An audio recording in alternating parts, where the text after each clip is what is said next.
Bonjour, aujourd'hui c'est le 6 août et notre méditation est basée sur le verset 6 du chapitre 11 de la lettre de Paul aux Romains.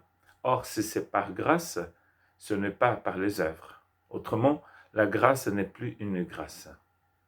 Si c'est pas par la grâce, ce n'est plus par les œuvres. Ensuite, Paul va nous parler de ce que s'est passé avec ces personnes qui ont voulu quand même obtenir la justice de Dieu, mais par leurs propres œuvres. À la fin, ils ne vont pas réussir, bien sûr, à, à obtenir cette justice, cette justification, parce que c'était pas par la grâce, c'était pas par la foi. Et en plus, ils vont avoir un cœur endurci. Ça arrive souvent aux personnes qui ont goûté au salut, qui ont goûté aux choses précieuses du Seigneur, mais qui ont été dans un environnement où on prêchait l'évangile, des gens qui ont entendu ce message, mais que par la suite, ils ont un cœur endurci et ils rejettent complètement euh, les choses du Seigneur. Ça arrive tout le temps.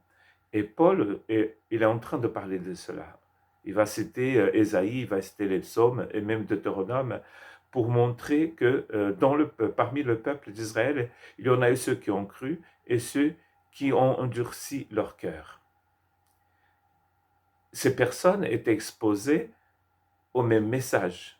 Ils ont entendu la même parole. Ce sont des personnes qui ont entendu les exhortations des prophètes. C'est les mêmes gens.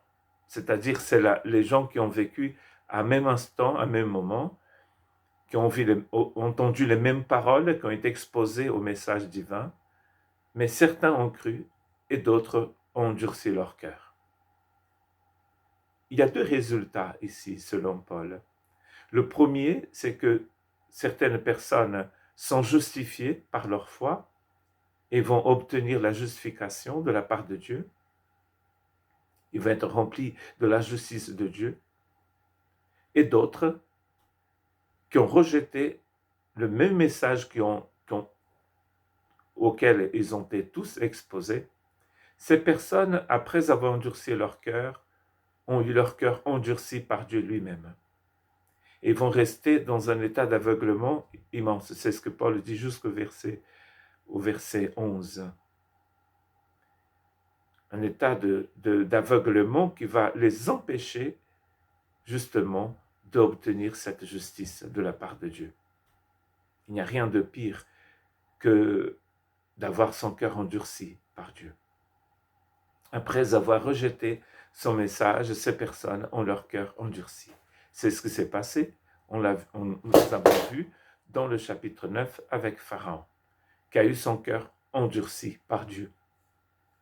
Et il va jusqu'au bout essayer de combattre Dieu, de s'opposer à ce que Dieu demande à Moïse de faire. Nous savons très bien qu'il est impossible pour l'homme de vaincre Dieu et ses projets. C'est une stupidité. Mais quand vous voyez tout autour de vous des personnes qui s'opposent à Dieu et à son projet, parfois font de lois qui sont contre Dieu, leur fin sera terrible forcément. En citant le psaume 69, verset 24, Paul, en citant ce texte, dit que leur table sera renversée.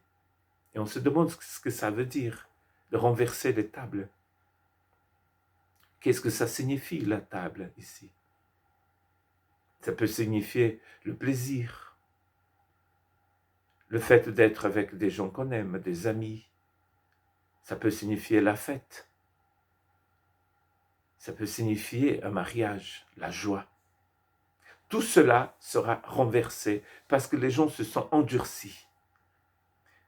Et Dieu, par la suite, va endurcir leur cœur. C'est un grave jugement qui tombe sur l'humanité quand elle rejette le divin, quand elle rejette le Seigneur. C'est le jugement de Dieu contre les nations. dont nous parle Daniel. Un jugement terrible qui met à terre le désir que l'homme a de prendre sa place sur le trône, d'être Dieu. Dieu renverse les tables des gens qui s'opposent à lui. C'est-à-dire, c'est en vain que les gens se battent contre Dieu et sans Dieu, car leur fin est terrible.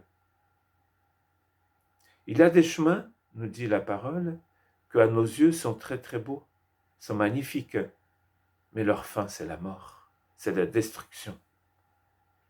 Donc aujourd'hui encore, ce message d'Hébreu résonne dans nos cœurs.